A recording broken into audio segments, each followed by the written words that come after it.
სულ უფრო და უფრო მეტი ახალგაზრდა ცდილობს მაღალი ხარისხის საერთაშორისო განათლების მიღებას ჩვენს ქვეყანაში.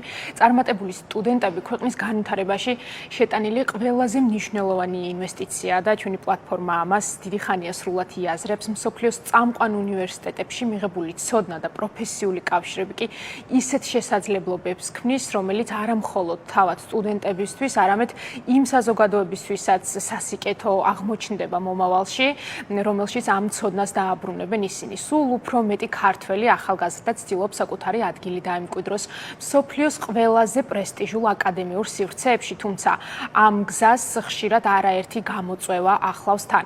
დღეს სწორედ ერთი ასეთი წარმატებული სტუდენტის ისტორია გვინდა გაგიზიაროთ, რომელმაც ერთ-ერთ ყველაზე პრესტიჟულ უნივერსიტეტში, კემბრიჯში, პოლიტიკური იდეების და ფილოსოფიის მიმართულების სამაგისტრო პროგრამაზე მოახერხა ჩაბარება, უკვე ჩაირიცხა უნივერსიტეტში. ეს უდიდესი წარმატებაა, ულოცავთ, თუმცა მთავარი გამოწვევა სწორედ ამის შემდეგ იწყება ხოლმე.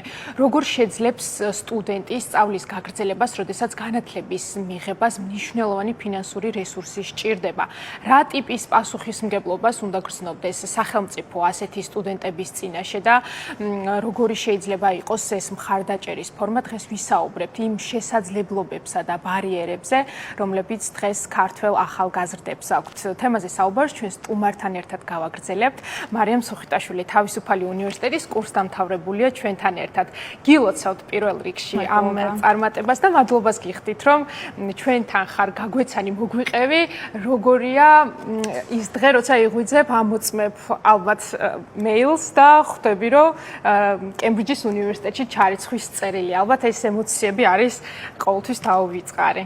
კი, ნამდვილად და თან იყო ეს ყველაფერი ძალიან მოულოდნელი, იმიტომ რომ როცა ილიან ხოლმე რომ რაღაც ჯერ შეტყობინება მოგივა იმის შესახებ, რომ პლატფორმაზე გადახვიდე და იქ შეამოწმო, ესეთ რაღაც არ ყოფილა. სრულიად მოულოდნელად მუშაობის პროცესში ვიყავი, როცა მოვიდა ეს შეტყობინება და აი მანდ მივხვდი, რომ აი რაღაც ძალიან დიდი მოხდა ჩემს ცხოვრებაში, რასაც ძალიან დიდი დრო და შრომა აქვს უკან. ასე ვთქვათ და ერთ-ერთი ჩემი უმთავრესი მიზანი იყო, რომელსაც მივახცე, მაგრამ როგორც თქვით, ძალიან ბევრი ბარიერის გადალახვა მომიხდა და დღემდე აი ამ პროცესებში ვარ, რომ ვცდილობ ეს ფინანსური ბარიერები რამენაირად გადალახო. ხო, თუმცა სანამ ფინანსურ ბარიერებზე ვისაუბრებთ, აუცილებლად დღეს გვინდა გაუზიაროთ ჩვენს მაყურებელს, მათ შორის სტუდენტებს, ან კურსდამთავრებულებს, რომლებიც გეგმავენ საზღვარგარეთ სწავლის გაგრძელებას.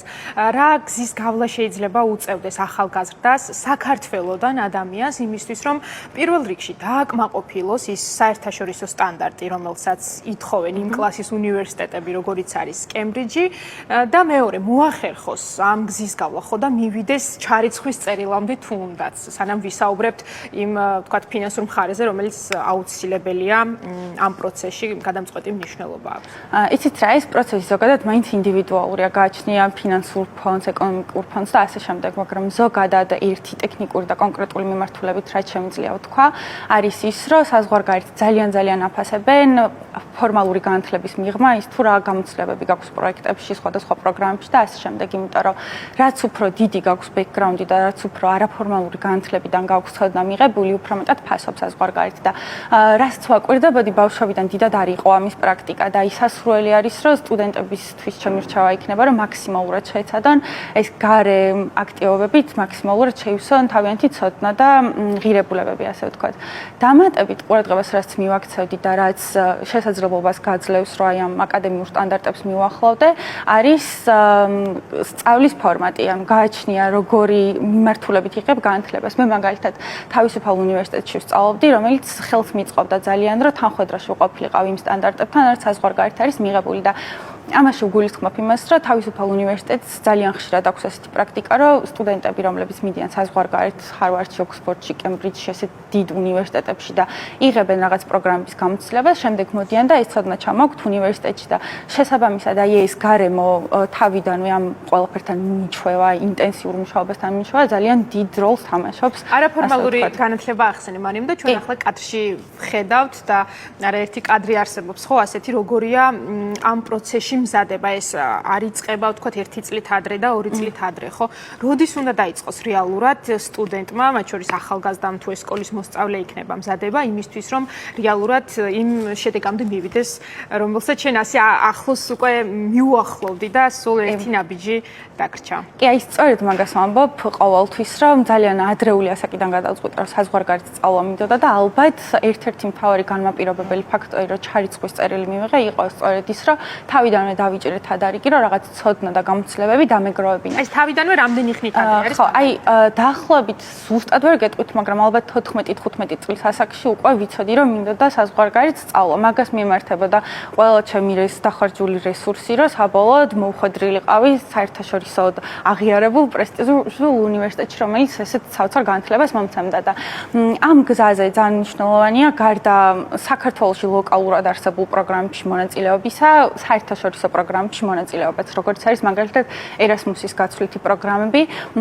რაც დავიწყე, ასე ვთქვათ, უნივერსიტეტის დაწყებისთანავე და სხვათა შორის ძალიან ნორმალური პერიოდია იმისთვის, რომ შესანიშნავი გამოცდილება დააგროვა. გამოცდილებას აგროვებ ამ პროექტებში, ვისაც ქონია შესაძლებლობა და მიუღია მონაწილეობა და ასეთი ბევრი იქნება ჩვენს მაყურებლებს შორისაც, იმიტომ რომ უამრავმა ადამიანმა გამოსცადა თავისი თავი ამ პროექტებში წლების განმავლობაში, როდესაც ერასმუსის პროგრამა კიდევ უფრო აქტიური იყო, ვიდრე დღეს არის, ვთქვათ, პოლიტიკური მოვლენების გათვალისწინებით, მაგრამ აი მთავარი რა არის, რასაც ადამიანები ამ გამოცდილებით იღებენ და შენი აზრით საერთაშორისო განათლების სტანდარტები რატომ ეფუძნება ზუსტად ამ ტიპის განათლებას? საუბრობთ არაფორმალურ განათლებაზე.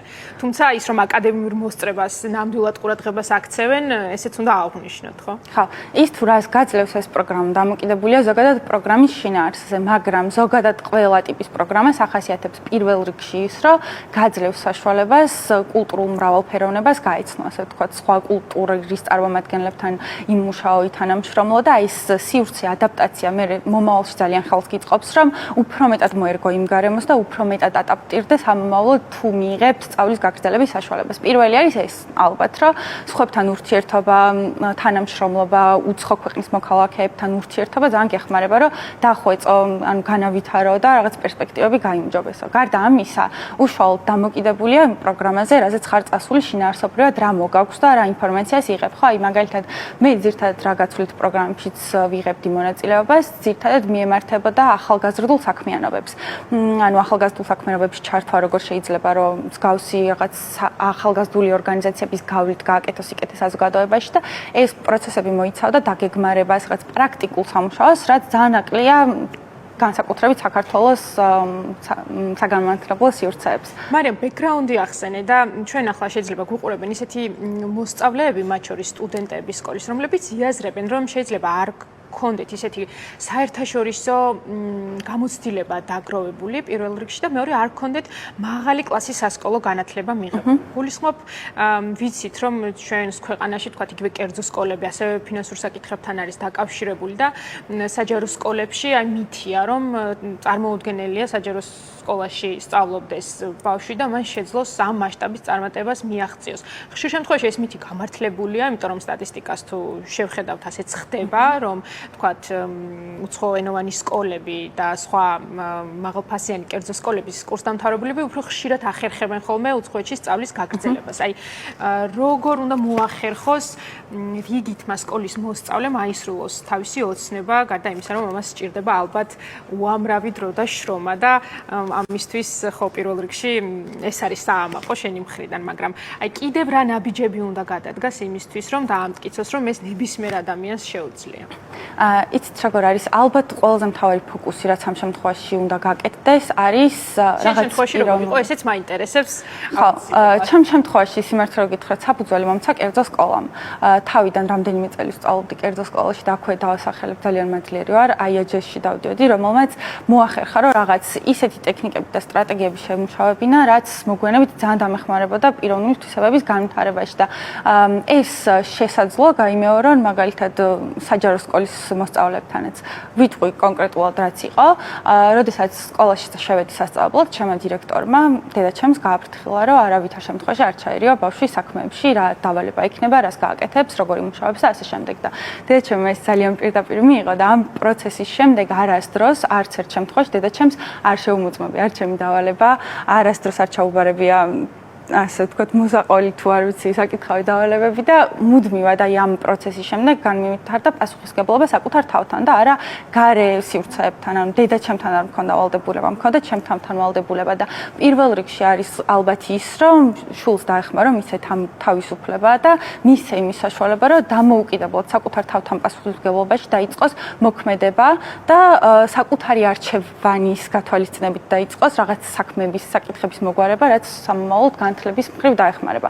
ალბათ პირველი არის ეს ხელშევა. აი მაგალითად ძალიან მიყვირს დღეს საჯარო სკოლებში რო არის ესეთი რაღაც, რომ მშობლებს მისდით დავალება ბავშვის, რომ რა უნდა გააკეთონ და რა აქვთ გასაკეთებელი. არასდროს არ მქონია ეს, იმიტომ რომ მუდმივად ვიყავი საკუთარ საქმეებში ჩართული და ალბათ ხელი უნდა შევუწყო. რეალურად შემთხვევაში ამ პრაქტიკამ გაამართლა და ძალიან კუთხით აისახა, ხო, ალბათ ამაზე განათლების ექსპერტებმა შეიძლება იმსჯელონ, მაგრამ მოდი მაყურებელს დღეს გაუზიაროთ ის ტექნიკური, ბიუროკრატიული საფეხურები, რაც უნდა გაიარო იმისთვის, რომ მიიღოს საერთაშორისო განათლება. ხშირად აქვს ადამიანს მონაცემი, მათ შორის ყოფნის ინტელექტუალური რესურსიც, აქვს სურვილი რომ გააგრძელოს სწავლა, მაგრამ ძალიან ბევრი საფეხურია გასავლელი. რას მოიცავს ეს საფეხურები?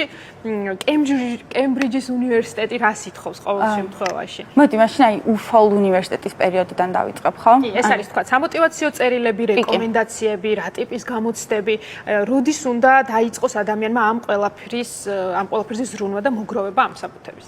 სანამ გადაწყვეტს ჩაბარებას ალბათ 1 წლით ადრე უკვე უნდა დაიწყოს ყველაფრის გარკვევა განსაკუთრებით თუ ეძებს დაფინანსებას, იმიტომ რომ ძალიან რთული და მძიმე პროცესია. პირველ რიგში ბიუროკრატიული მიმართულებით რა სჭირდებათ, ეს არის როგორც ახსენეთ, სარეკომენდაციო წერილები და აქ სასურველია, რომ საბაკალავრო კონდეთ სტუდენტებს დაცული ისეთ ლექტორთან, რომელიც მის ინტერესებთან თანხვედრაშია და გამოცდილება აქვს დიდი, რადგან ეს სახელი ძალიან ხშირად ჭრის ხოლმე და გამოცდილება თვითონ ლექტორის და მისგან მიცემული რეკომენდაციაც ძალიან მნიშვნელოვანია ხოლმე. მეორე არის ის, რომ საბაკალავრო უნდა იყოს, აი ძალიან ხშირად ვამბობ, რომ არ უთმობენ იმდან დიდ ყურადღებას საბაკალავროს, რამდენადაც საჭიროა ხოლმე. აქ გულისხმობ იმას, რომ მნიშვნელოვანია ესეთი პრაქტიკული ელემენტების შეტანა საბაკალავროში, რაც გაამდიდრებს გამოცდილებას და გაამდიდრებს იმ ნაწერს, რაც გაქვს. მაგალითად, ჩემ შემთხვევაში მე გავაკეთე ეთნოგრაფიული კვლევა, რაც მოიცავდა კონკრეტულად სოფელი ცხუში ჩასვლას და იქ 1 კვირის განმავლობაში ცხოვრებას და როდესაც აი უცხოეთის უნივერსიტეტები ხედავენ რომ ხელში რომ მაგაქვს გაწეული, არა მხოლოდ ის რაღაც ტექსტები წერილი, ფიზიკური რესურსი და ხარჯი. ამას ძალიან დიდი მნიშვნელობა ენიჭება ხოლმე და ძალიან დიდ ყურადღებას აქცევენ. გარდა ამისა, იყო GPA-ის ფაქტორი. მიუხედავად იმისა, რომ ხა ხშირად ვამბობთ, რომ GPA დიდად არ არის მნიშვნელოვანი და ცოდნა თუ ხრჩება და ასე შემდეგ, მაინც ძალიან დიდ ყურადღებას აქცევენ, იმიტომ რომ აი მაგალითად ოქსფორდს აქვს შეზღუდვა, რომ 3.7-ის ქვემოთ თუ გაქვს GPA, არ შეგიძლია საერთოდ აპლიკაცია რომ გაგზავნო. კემბრიჯის შემთხვევაში არის 3.5-ის. ხო, ნუ ეს ის ხარისხია და ის სტანდარტია, რომელსაც ამ ტიპის უმაღლესი კლასის და ხარისხის საერთაშორისო უნივერსიტეტები იცავენ და ლოგიკურს არის, რომ მხოლოდ მაღალი აკადემიური და კიდევ უფრო მაღალი აკადემიური მოსწრების მქონე სტუდენტები ხვდებიან იქ, მაგრამ უნდა შევეხოთ ყველაზე მნიშვნელოვანს, ჩარიცხვის წერილი უკვე მიიღე და იმედი გვაქვს ყოველ შემთხვევაში, რომ შეძლებს სულ მალე უკვე წასვლას კემბრიჯში, თუმცა დაფინანსების საკითხი ჩვენი მაყურებელი ახლა ეკრანზე ხედავს ამონათებული ანგარიშის ნომერი და მათ შეუძლიათ რომ მიიღონ მონაწილეობა იმაში, რომ შენ მოახერხო და სწავლა გააგრძელო ამ მართლა ძალიან მაგარ უნივერსიტეტში. ხო, აი ფინანსურ საკითხთან დაკავშირებით როგორ ახერხებენ სტუდენტები, რომ მიიპოვნონ, გამონახონ გზები და მოახერხონ, აისრულონ საკუთარი ოცნება. არსებობს ბევრი თანადაფინანსების პროგრამა და მათ შორის სახელმწიფოს როლზეც გვინდა ვისაუბროთ, იმიტომ რომ საერთაშორისო განათლების ცენტრი ძალიან ხშირად ეხმარებოდა ხოლმე ასეთ სტუდენტებს. დღეს რა ხდება თუ მიგიმართავს ვინმესთვის და რას გთავაზობენ ისინი? მოდი ეს ქრონოლოგიურად გავყვები. მანამდეც ვახსენე, რომ 1 წლით ადრე მაინც უნდა დაიწყო დაფინანსებების და სხვადასხვა რაღაც ფინანსური რესურსების მოძიება იმისთვის, რომ იცოდეს სად მიდიხარ და საიდან გაქვს ეს შემოსავლის წყარო, რომ სწავლა დააფინანსო. ცხადია, ეს ეტაპები დავიწყე ძალიან ადრეული პერიოდიდანვე და მოვუყვები რა კონკრეტული ბარიერები შემხვდა. ოღონდ აქ გასათვალისწინებელია ის, რომ თითოეულ ქვეყანას, თითოეულ უნივერსიტეტს განსხვავებული პროგრამები აქვს და ამ შემთხვევაში უყვები ბრიტანეთის მაგალითზე თუ იქ რა გჭირდება და რა შესაძლებლობებია ამ მხრივ. პირველი არის tuning-ის პროგრამა, რომელიც აფინანსებს სრულად სწავლის გადასახადს და ასევე საცხოვრებელ ხარჯებს და ეს არის ყველაზე მასშტაბური და ყველაზე დიდი პროგრამა, რომელსაც შეუძლია რომ სტუდენტმა მიმართოს იმ შემთხვევაში თუნდა ბრიტანეთში სწავლის გაგრძელება. ჩათვალეთ, რომ ის სტუდენტები, რომლებიც წასულები არიან ბრიტანეთში სასწავლებლად, 95% ამ პროგრამით არის წასული, რომელიც არის ყველაზე მასშტაბური. ეს არის ბრიტანეთის მთავრობის პროგრამა, მაყურებელს კარგად რომ აუხსნათ, რომელიც მის პარტნიორ ქვეყნებში, მათ შორის იქ, სადაც არსებობს ბრიტანეთის საელჩოები, ამ ბაზაზეა შექმნილი ეს პროგრამა და აძლევს საშუალებას, რომ სრული დაფინანსებით, მათ შორის ცხოვრების ხარჯების, სწავლის, ტრანსპორტირების, ყველანაირ ხარჯს უზრუნველყოფს ეს tuning-ი და ჩვენ არაერთი წარმატებული ადამიანი ვიცით ამ პროგრამის მონაწილე. ცხადია, ამაზე მქონდა თავიდანვე ინფორმაცია და ვიმზადებოდი, ერთ-ერთი ჩემი თავი საყრდენი იყო, მაგრამ მაინც და მაინც წელს tuning-მა შემოიღო ახალი კრიტერიუმი და სხვებმაც გაითვალისწინეთ, რომ იცოდეთ. მხოლოდ იმ შემთხვევაში შეგიძლია ამ პროგრამაში მონაწილეობის მიღება, თუ ბაკალავრის დიპლომი გაქვს აღებული 2 წლით ადრე, ანუ როდესაც იღებ ბაკალავრის ხარისხს, აქედან უნდა იყოს 2 წელი გასული, ამ პერიოდში უნდა გქონდეს სამუშაო გამოცდილება დაგროვებული და მხოლოდ ამის შემდეგ შეგიძლია რომ მიიღო პროგრამაში მონაწილეობა და აი ეს ინფორმაცია როცა წავიკითხე სექტემბერში, როცა გზავნიდი და მთლიანად ვიყავი ამ პროგრამაზე ფაქტობრივად დამოკიდებული, იმიტომ რომ სხვა ესეთი მასშტაბური პროგრამა არ არის.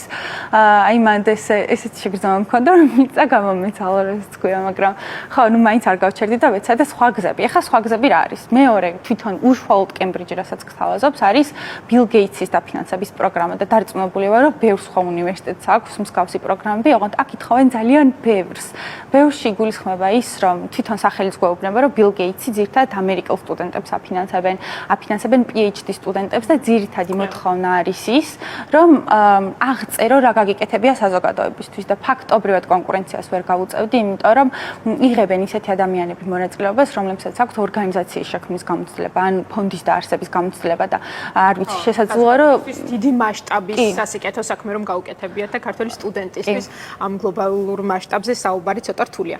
საინტერესოა თუ არსებობს ქვეყანაში რამე სისტემა თუ მუშაობს, რომლის ფარგლებში შეიძლება ასეთ სტუდენტებს ქონდეთ მეტი შანსი მიიღონ საერთაშორისო განათლება და ბოლოს ისევ ხო ჩვენს მაყურებელთან უნდა მიმართოთ და გითხრათ, რომ კიდევ ერთხელ შევახსენოთ, თუ ვინმეს აქვს სურვილი რომ მიიღოს მონაწილეობა იმაში, რომ სულ მალე აიხთინოს შენი ოცნება და გაეგზავნო კემბრიჯში, მე დარწმუნებული ვარ, შეიძლება გამოჩნდნენ ასეთი ადამიანები, ვინც ხვდებიან და იაზრებენ, რამდენად მნიშვნელოვანი შეიძლება იყოს თუნდაც ერთი ადამიანის წარმატება, რომელიც შემდეგ ისევ ამ ქვეყანაში უნდა დაბრუნდეს და ეს ცოდნა და გამოცდილება ამ საზოგადოების განვითარებას მოახმაროს. თუმცა მანამდე აი თუ ცადე ჩვენთან ადგილობრივ დონეზე ამ საკითხის. თვითონ აი სანამ ადგილობრივ დონეზე ვიტყვი, მანამდე საერთაშორისო მცირე გრანტებზეც გადავალ, რომლებსაც როცა ადრე ვათვალიერებდი, იყო ძალიან ბევრი. და ეხა აი ამ პერიოდში, როცა უკვე დამჭირდა ფინანსების მოძიება, ძალიან შემცირებულია. დიდი ალბათობით ეს არის პოლიტიკური დაძაბულობის გაბრალი, იმიტომ რომ ბევრი საერთაშორისო გრანტიდან ქართველები უკვე ამოღებულები არიან. ანუ რაც ადრე ალბათ 100 გრანტი მხდებოდა, ეხლა მხდება 5-10 გრანტი, სადაც შეუძლია რომ ქართველებს მონაწილეობა მიიღონ. ამის შემდგომი ეტაპი იყო, რომ უკვე სახელმწიფოსთვის მიგემართა. ადრე გქონდა რაღაც ძალიან კარგი პროგრამები, როცა ინდივიდუალურ დონეზე განიხილებოდა სტუდენტის მიღწევები და ინდივიდუალურად აფასებდნენ და აფინანსებდნენ, ასე ვთქვათ. ეხლა რო შეხვიდეთ განათლების სამინისტროს გვერდზე, საერთაშორისო განათლების სექციაში ნახავთ, რომ სწავლას გიფინანსებენ ისეთ ქვეყნებში, როგორც არის პაკისტანი, უზბეკეთი, ყაზახეთი, ჩინეთი. ძალიან აქტიურად უნივერსიტეტების სტუდენტებს თავაზობენ ჩინეთში გაცვლით პროგრამებს და ხშირად წერენ ხოლმე ხო სტუდენტები ამის შესახებ, იმიტომ რომ მაინც ჩვენ ვიაზრებთ, რომ დასავლური განათლების ღირებულება აბსოლუტურად განსხვავებულია და სტუდენტებსაც მისწრაფება ლოგიკურია, რომ აქვს დასავლეთის ქვეყნებში. კი, თუმცა მცირე რაოდენობით გვხდება დაფინანსებები, ოღონდ პრობლემა მანდ არის ის, რომ რაღაც კონკრეტულ ქვეყანაში, კონკრეტულ უნივერსიტეტში გთავაზობენ დაფინანსების მიღებას და ის ადამიანი, რომელიც არ ემთხვევა ამ ქვეყანას, აი მაგალითად საფრანგეთში მშვენიერი პროგრამა აქვს შემოთავაზებული, მაგრამ საფრანგეთში ფიზიკურად არ მაქვს ჩაბარებული და შესაბამისად ვერ მოვახერხებ, რომ ამ გრანტში მონაწილეობა მივიღო, კონკურენცია გაუწიოს ხობს და მივიღო დაფინანსება. ხო, და აი არის პრობლემა. სამაგიეროდ აჭარაში გვაქვს ძალიან კარგი დაფინანსების პროგრამა. სტუდენტებს შეუძლიათ, რომ მივიდნენ, მიიღონ მონაწილეობა, კონკურენცია გაიარონ შერჩევის საფუძველზე, მიიღონ დაფინანსება და ისე წავიდნენ, რაც უშუალოდ სახელმწიფო დონეზე არ გვაქვს. ნუ რეალურად შესაძლებლობები არსებობს, თუმცა მაინც ყველაფერი დამოკიდებულია იმ ინდივიდუალურ გადაწყვეტილებებზე, რომელსაც ადამიანები იღებენ. მარიამ, გისურვებთ წარმატებებს, დარწმუნებული ვარ, რომ აუცილებლად აიხდენ შენს ოცნებას და გააგრძელებ სწავლას კემბრიჯში.